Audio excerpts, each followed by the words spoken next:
Welcome to another episode of Growth Marketers Podcast. I'm Solomon Timothy. And I am Taylor Rowe. Today's episode, we talked about the idea of being proactive versus reactive, specifically when it comes to your marketing strategy, your marketing plan. This is something that we deal with all the time as an outside marketing agency, right, that partners with a lot of different types of businesses.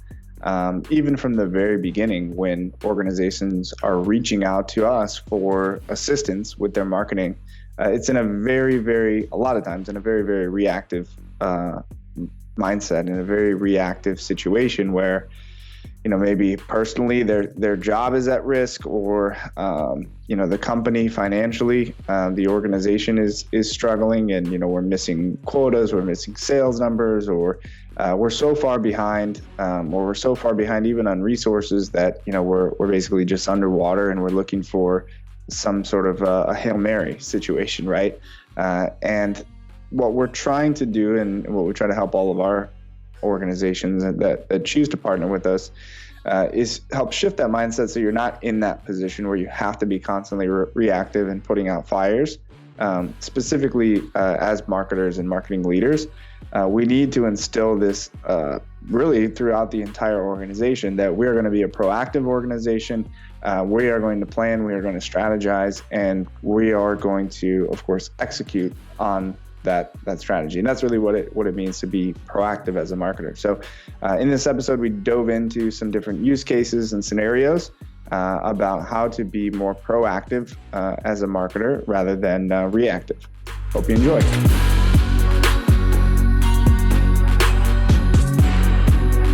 So Taylor, today's topic is reactive marketing versus proactive marketing.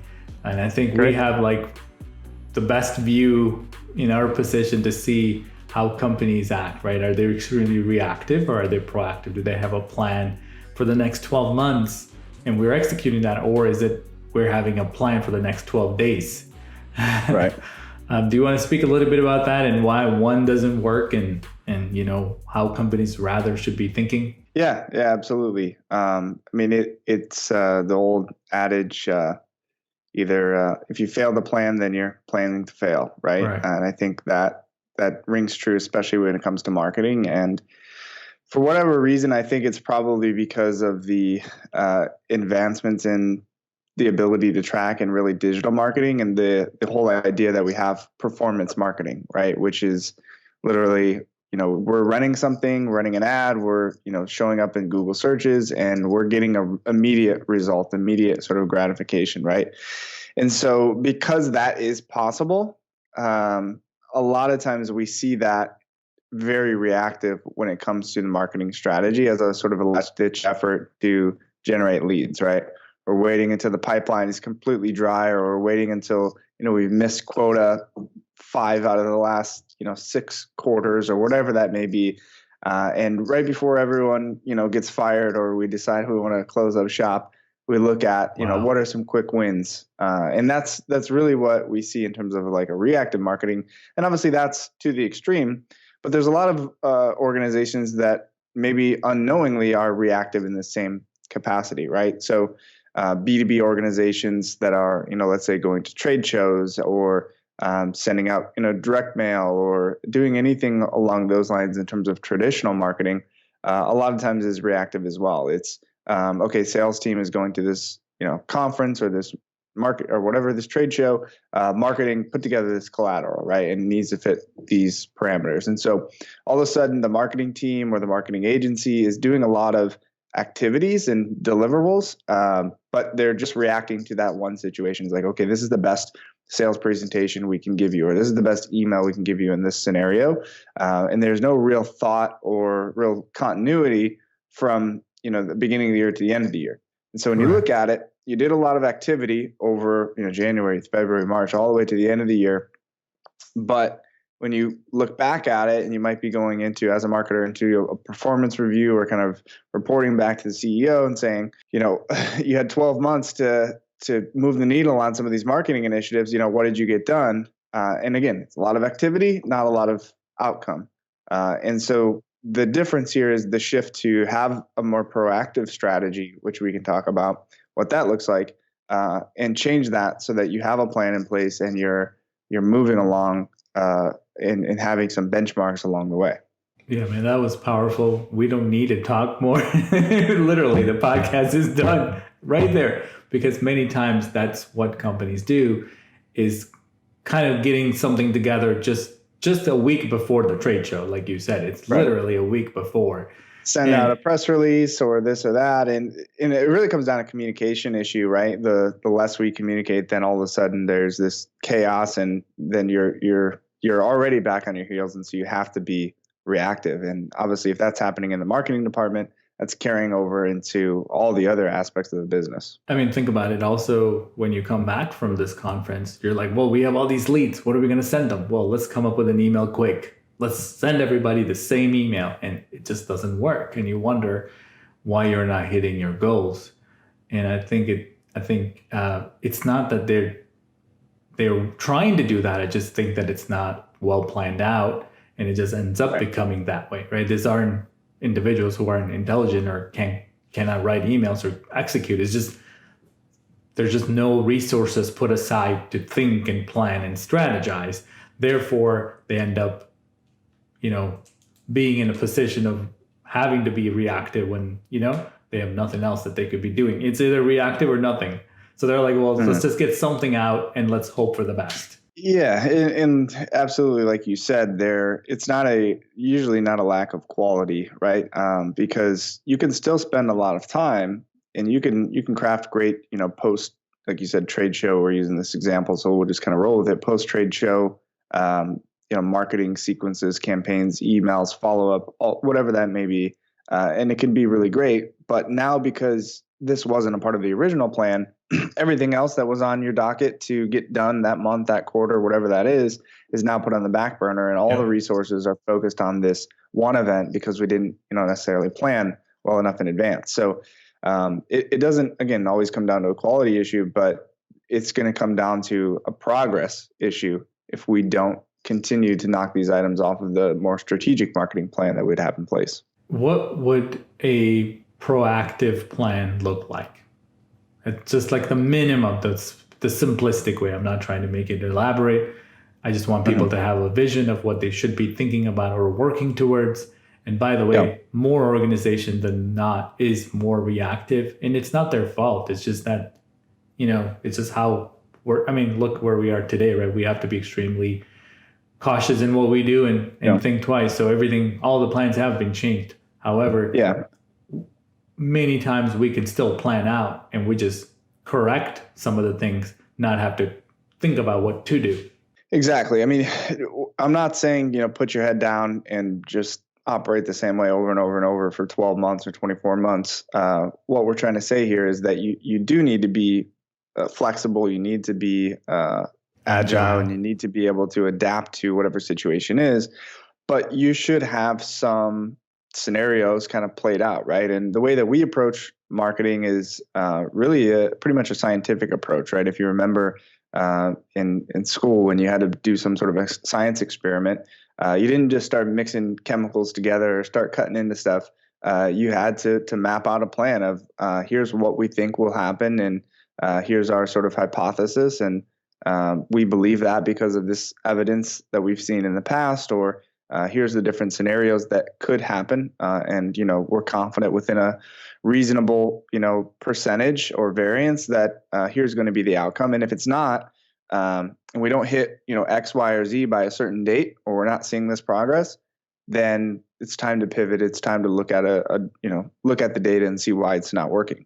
And we apply that same hypothesis and process to any marketing plan, marketing strategy. So we ultimately always work backwards from the end result. Correct. So if we say, hey, we want to have X number of dollars in sales or revenue or leads or whatever that may be, typically it is tied to revenue. And when we say tied to revenue, again, we're not looking at it in a short term. I spent $1 this month, I need $5 back next month.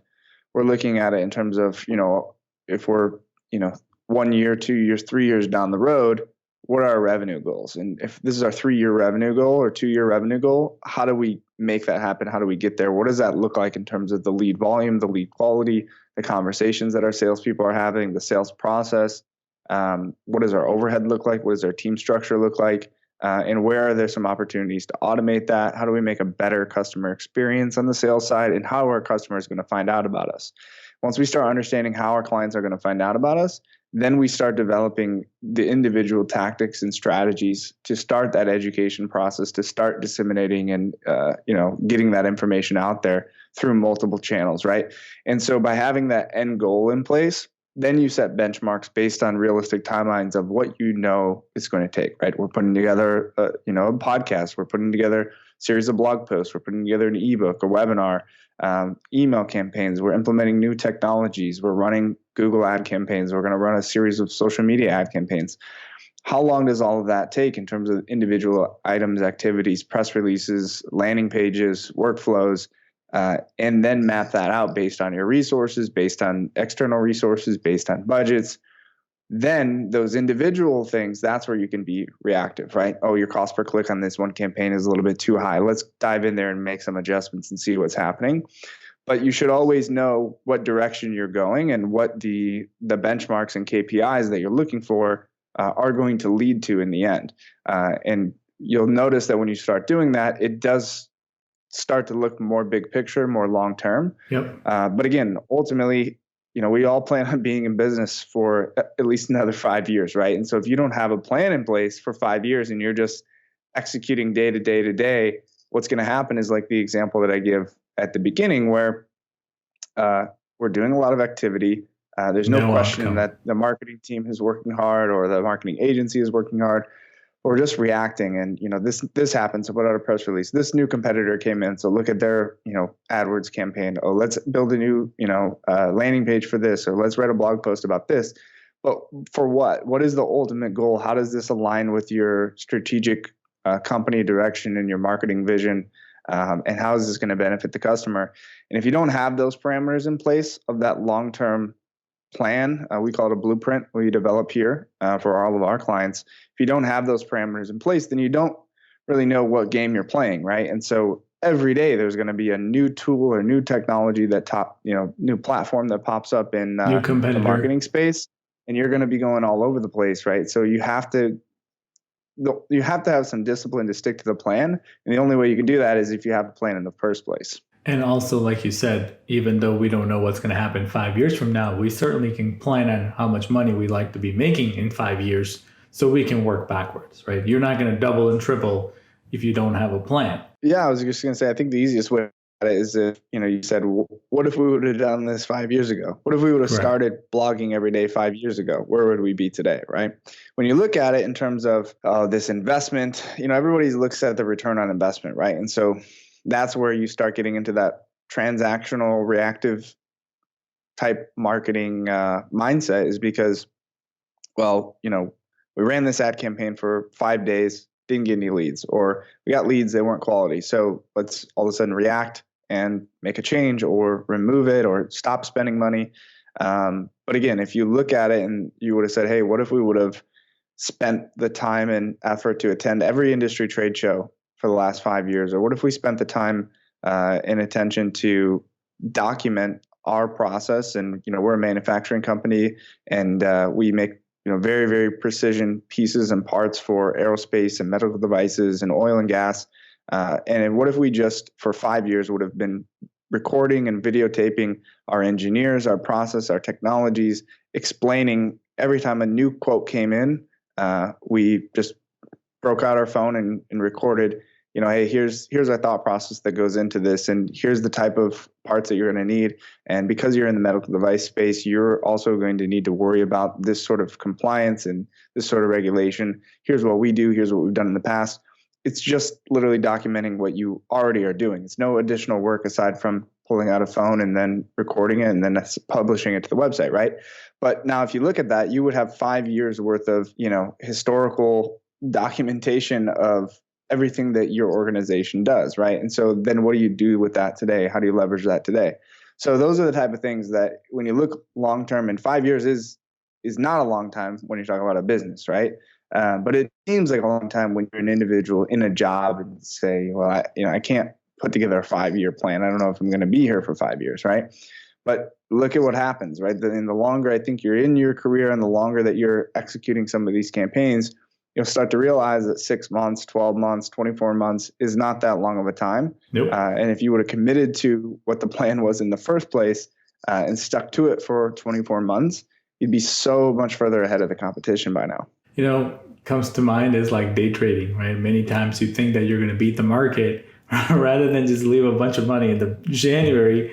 By December, you would have been better off in buying in the wrong price and selling. It's kind of the same thing people do in marketing. They're thinking that I could beat Facebook and I'm just going to, really go up in February and then drop the ball in the rest of the month, right? Or a year. Yeah.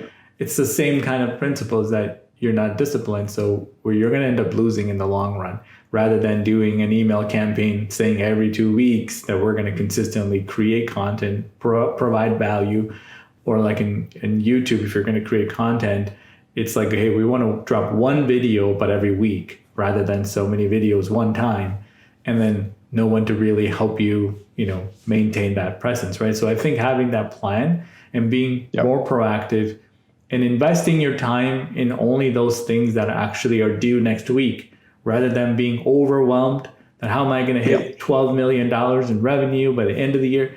Saying, look, man, it's just $1 million a month. How do we do that, right?